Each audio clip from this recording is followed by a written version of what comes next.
What you're about to see is completely unscripted. It's just me talking out loud while I do something that I occasionally do, which is opening up a website and manually sorting an HTML table because there's information that I want to be different than the way that it's displayed on the screen. This is not a professional production, so I don't want to waste your time if you're looking for something like that. This is just a guy who codes, talking through his thoughts as he does a common task. We're here at this unnamed site that has a list of things, and you can see that currently it's not sorted at all, and there's the ability to sort by rating, but that sorts by this number. I want to sort by popularity, this number, how many votes have been cast for something. So what I can do is open up the JavaScript console, which I do with Option Command J, but you can also do from this menu here and going to more tools and developer tools. That'll pop this up. Also, I have, I think it's called uBlock, but it's like U like Mew, like the micro character. Anyway, so there's bad ads on this site that you probably don't want to see. So that's important to note. But just as a matter of a site that's got a nice big huge list, and you can actually see how slow JavaScript, or not JavaScript, how slow the DOM is. The DOM is when HTML gets rendered in a browser, it becomes the DOM, which is something that JavaScript can interact with. So first of all, what I'm going to do is I'm going to find the thing that I want to manipulate, which is this 600 votes. So I can see that it's all the way down here. That's where the data that I want to be able to sort by is. And if I go up, up, up, you can see that these TRs, or table rows, is what TR stands for. These are each row. And then here's a table. And the table is forum header border. So I'm going to copy this class name. That's what this is, the class name. I'm going to go here and type document.querySelectorAll and put in dot and then paste in the class that's on the table. So to be more specific, I can do table dot. The reason it's a dot is because elements are just the word that they are. So like table, tr, body, p, h2, etc. You've seen some of that stuff before.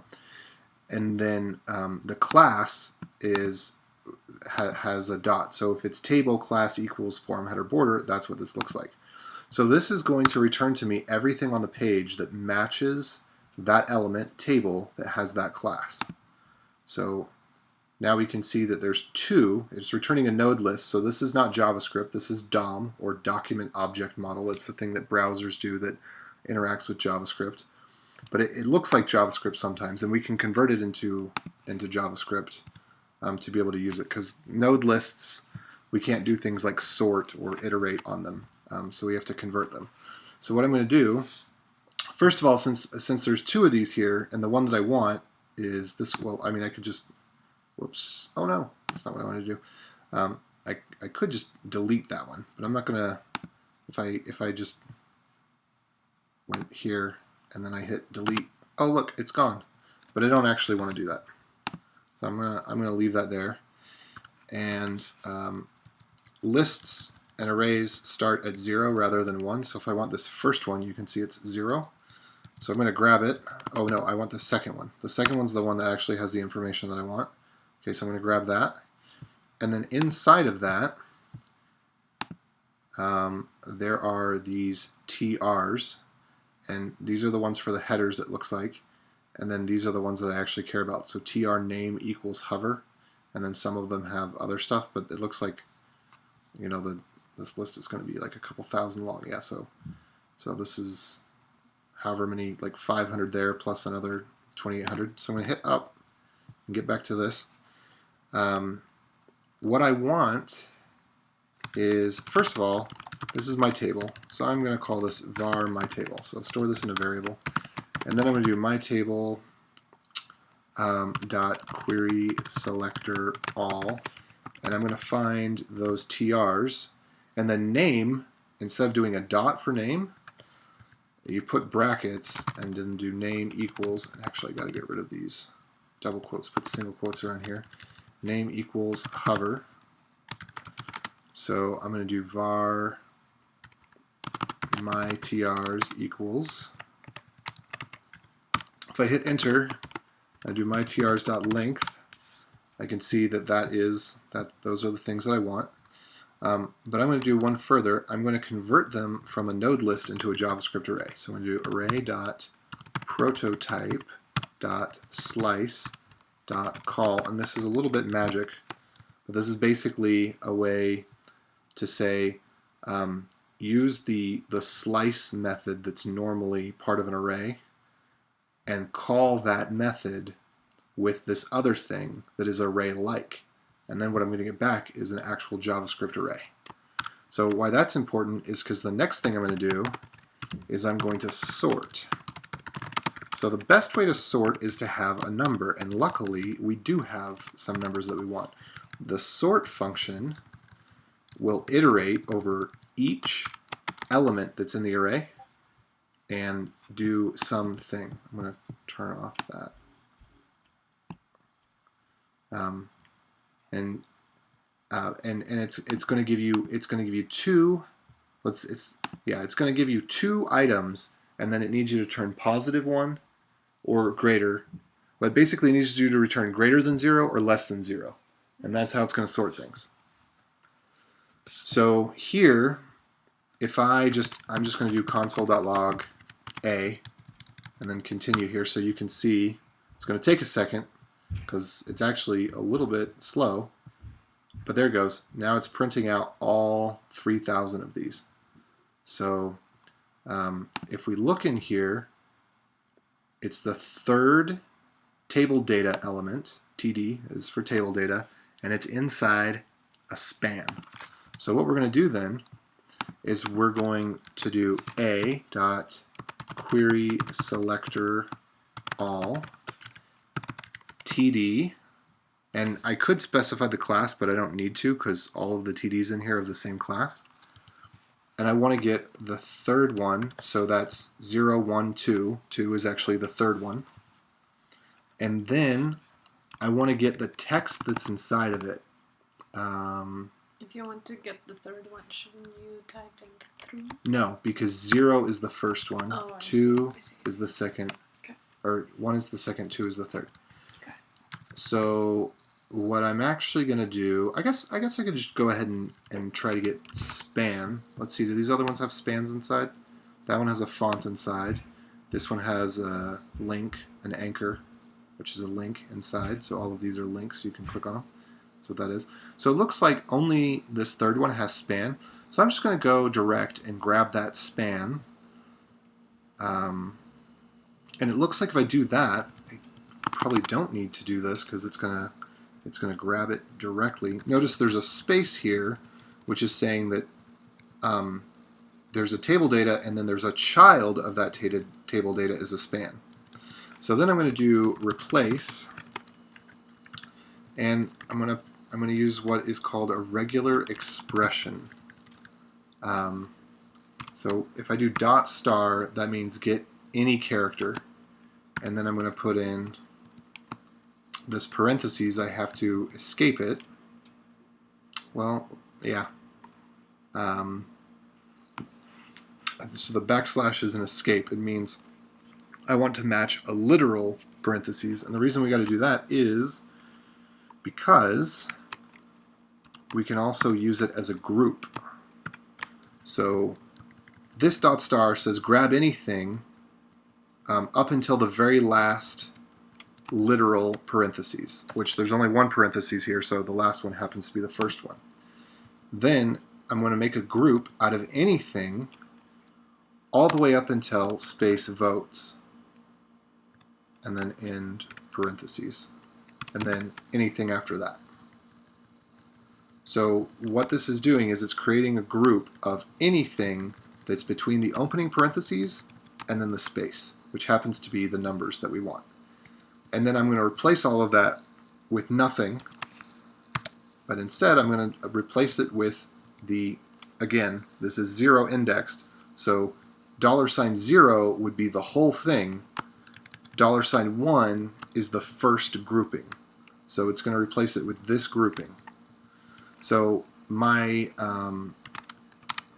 A, I'm going to do parse int. I actually don't need to do that, but I'm going to, yeah, wait, nope, I'm not going to do it. Okay. I'm actually going to call replace again, and I'm going to get rid of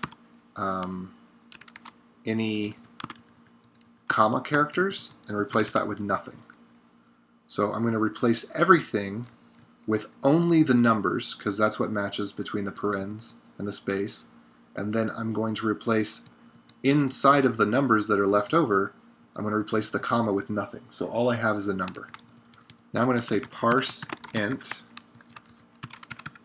and I'm going to parse it as decimal, so 10. And that is going to be A. So normally, I'd probably try to do this one at a time. In fact, I might go back for a second and show you how I do this one at a time. Yeah, I will. So if I wanted to be more careful about this, let me enter that in. So I do my TRs, and I just grab one at random, say number 27. And I'd take a look at it, and then I'd do exactly what I'm showing you here. So let me reduce this down to just 1. So we're going to do my TRs, we're going to do 27, and we're going to use that. There we go. We're going to use that as one of our possible A values. Oh, I did something wrong, so it's good that we tested this here. So it looks like when we do, let me just try to select span, because we don't even need that TD. So when there's only one of them. Ah, that's what it was. I see what it was. So we would have had to go like this, and that would probably work. Nope, it didn't. Oh, whoops. Inner text, that's what I meant to do. So it's going to get the text value of the span, because the span itself is an object. It has other properties on it, like the class and potentially other things. So what I need to do is get inner text from it. Okay, there we go. Now we got exactly what we expected, and I could try this with some other random one. And that works just as I expected. So I happen to be fairly decent at this, so I can code out a long thing and not have to test every single little bit individually. But if I were a little bit more careful, I'd probably break it way down. In fact, I'll do that. So I'd probably do something like my tr equals or let's say my text instead. I'd go like this. So that would now be the text, and then I'd say my text to var my number, or just my num. And then, you know, I'd have it nice and broken down so it'd be easier to debug. What did I do wrong here? I broke it down. Oh, I forgot to do the % back on there. So I mean, I could just, you know, I could break this down one step at a time instead of trying to do it all at once. I could say, you know, did this work, and just try that and see that, and then I could say, okay, well, you know, now let me add on to it dot replace and get the next part. So it's often better to do it step by step by step, but I know what I'm doing well enough, so I skipped ahead a bunch. So let's go back to where we had everything set up, and I'll simplify it a little bit. I got to fix that one bug that I had, but let's do this. Instead of doing query selector all, we don't actually need that because there happens to only be one span inside of there. So I do dot inner text. And inner text isn't part of JavaScript, it's part of the DOM, but you can access it from JavaScript. Replace is part of JavaScript. That works on JavaScript strings. Inner text is something that works on DOM nodes or elements of HTML. So here we are. I simplified that just a tiny bit. So I'm going to have my B and A, and I want to sort this. I want to return the ones that are most popular first. So I'm going to say B minus A. This is basically descending order. If I did A minus B, it would be ascending order. So let's do B minus A, and then I'll check that. So let me do my TRs 0, and I should see that this one has a really high vote count. Yeah, so 750,000 votes. And if I do something that's closer to, say, the 2,000 range, then I should see that it's got a really low vote count. So I was correct on that. Now the next thing that I want to do is I want to reorder this table so it looks the way that I want it to look, which is sorted by these things. So what I'm going to do, I'm going to try this twice. The first time might mess up, and if it does, that's okay. I'll just refresh the page, and I'll just copy this code so I can paste it right back in.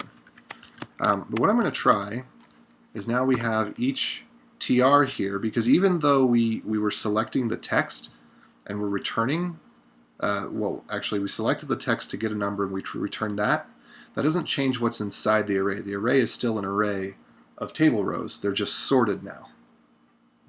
So I'm going to go over each one of them, and I'm going to say my table dot append child tr. Now there's two ways this might work. One way is that it works the way that I want it to work, which is that if I take something that already exists and I append it, it'll append it to the bottom. So it should basically be moving all of these down to the bottom. The other thing that might happen is it might actually duplicate it, and it might make a copy of it and append that. I'm not sure which it's going to do, but I want to see if this is going to work. So I'm just going to hit enter, and it's going to take a few seconds. We'll see what happens. It looks like what it may have done. Oh, look at that. It worked.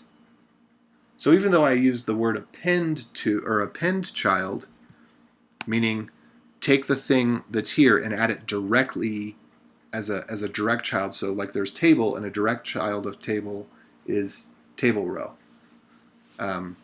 Likewise, I could have an indirect child. So like I could add a table data would be an indirect child of the table. And if I added the table data, if I did append child and I inserted the table data, that would probably give really weird results. But that would move the table data out of the rows, and we don't want that. But yeah. So now this is sorted by not is what's favorite, but what is most popular, what's most voted on, what most people are looking at. So you can take this technique and you can apply it to anything on the web. So anytime you see a table on the web, you can right-click on it, and learning regular expressions is a lesson unto itself. But just if you can do this very, very simple thing, and let me try to make one more change to this, because it also turns out to be really important. I told you this grabs the last of something because it grabs everything up until the last parenthesis. I think if we put a question mark there, it makes it grab the first one instead. So let's just see if this still even works. I'm going to do it. I'm going to have it print out the numbers is what I'll have it do. And I won't have it do the append, because then it would take several seconds. Just printing out the numbers won't take quite as long. So A, B, B minus A. Let's see what happens when we do that. It's still taking a little bit. So it looks like that worked. So that works also. That's an important thing to know about regular expressions. Because if all you know is how to make a group with parentheses and how to say get everything up until the first or up until the last, then you can go to any table and you can kind of muck around until you get what you need. And if you know how to do these replaces, and actually this replace could have been done this way. I didn't need to use a regular expression. I could have just used a string. That would have worked. And then if I need to replace all, sorry, this was not intended to be a regular expression lesson, but if I do replace all and put a G after means replace all. So I think when it's a string, it's replace all by default.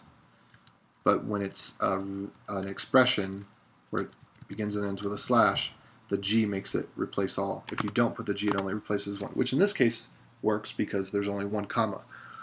Or unless there isn't, maybe there's things that are actually voted on more. Let's see if putting the G there actually changes the way the table looks, because I'm assuming that nothing has been voted on. Oh, nope, look at that. So I made a mistake. And then thankfully we found it and we fixed it. So that little snippet right there, we went through this process of taking a table and sorting it the way that we wanted and found a couple bugs through the process of, this is called rubber ducking, when you just have someone next to you and you explain what the code does and maybe ask questions like, why do you think this does this, or answer questions. That's called rubber ducking, and it's a highly effective way, just talking through to find really simple bugs like that. So anyway, that's that.